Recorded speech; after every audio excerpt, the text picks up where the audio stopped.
So Broadway in Columbus is the most important street corner of my life because, first of all, it's where Jamila Salampour's studio was at first. I think it was above the studios. Yeah, and did you take from her there? No. We think. No! You were a baby! And then years later, my parents met on that street. Really? And ended up moving in together there. And then years later, I fell in love with a boy who lived 2 doors down from where my parents met on Broadway in Columbus. And he was the one who, I had quit belly dancing, and he had said, well, if you love belly dance so much, why don't you do it every day? And I was like, why don't I do it every day? So then I started doing it every day. And then, is that it? Yeah, I think that's it. So Jamila and my parents, and then the man that initially inspired me to A, take up belly dance again, and B, move to San Francisco. Everything sort of happened on that corner. Great.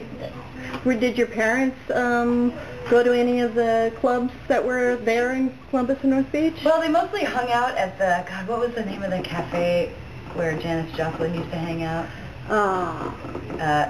Hungry Eye? Sunshine. No, her girlfriend, the Coffee Gallery. Coffee Gallery. My dad worked at the Coffee Gallery, and my mom was obsessed with liver and onion sandwiches. So she would go in there and like hope to spot Janis Joplin, which happened on occasion. But they didn't really do clubs so much. Right. All right. Well, yeah.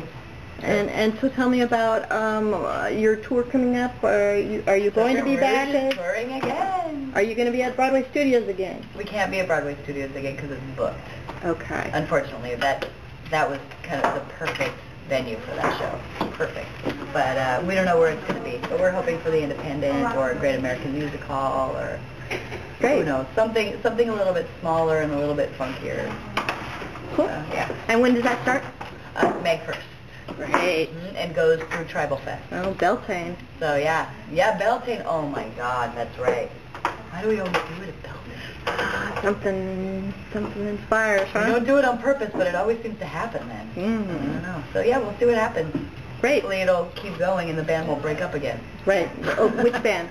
The Inkwell Rhythm Makers was the band that inspired Serpent Rouge in the first place. Okay. And then they broke up after Serpent Rouge. So while the band was sort of creating a new version of itself. It's not the same as it was, but there are a lot of the same elements.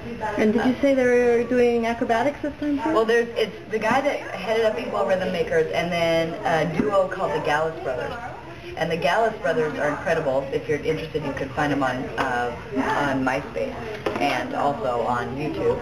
Spell Gallus. Gallus. Okay, good. The Gallus Brothers, and they do all kinds of acrobatic routines and silly things together. And they're zany, but they're also incredible ragtime musicians. Cool. So they're solid musicians, but they also like to play. And I think this time the show's going to be a little bit more like a little bit more of a sort of vaudevillian variety, with a heavy on the belly dance, but not just belly dance. So it'll be fun. Great. Yeah. Well, it'll be fun to see you. Well, thanks, Lynette. All right. Yeah. Talk to you soon. All right.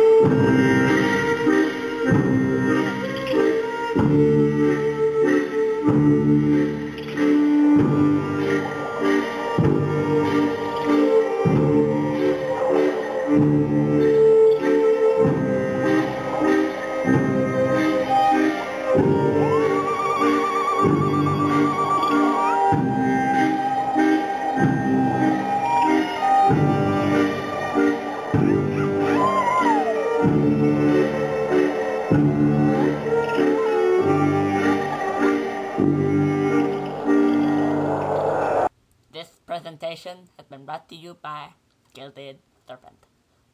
Let me get my wine.